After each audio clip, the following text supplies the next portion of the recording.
Thibitari-inĩ nene cia Nyahururu na Nanyuki riu gutiri murwaru ona umwe wa COVID-19 urona gitanda kumana na wongerereku wa namba ya aria mari na murimu uyu.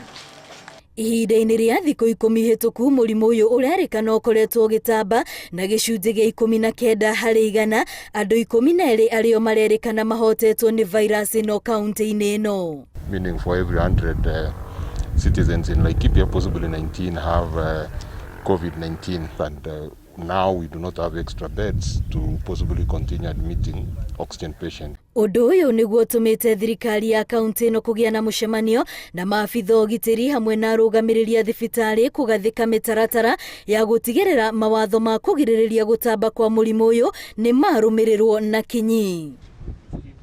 Umwe wa maũndũ marĩa metĩkanĩirio nĩ gũtigĩrĩra arĩa othe manyitwo makĩagarara mawatho maya nĩ mathimwo kĩa hinya na marĩhĩra noho mahingũrĩrwo thitango. Be warned that really the security officers will be quite strict with enforcing these rules. Andũ arĩa marĩ ICU ihinda-inĩ rĩrĩ nĩ 30. Thirikari ya kaunti ĩno ĩkĩhinyĩrĩria mũingĩ kwaga gweterera maabitha a borithi nĩguo marũmĩrĩre mawatho maya nĩ tondũ nĩ itemi rĩa o mũndũ kwĩgitĩra. The disease is here. Perhaps we've all become used to it, but the reality is that it is spiking. The number of deaths are increasing.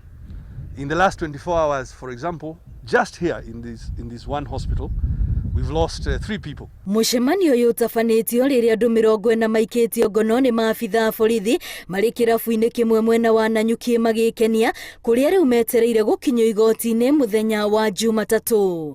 Ngĩribotera Inooro TV, rĩtwa rĩakwa nĩ Wambui wa Macharia.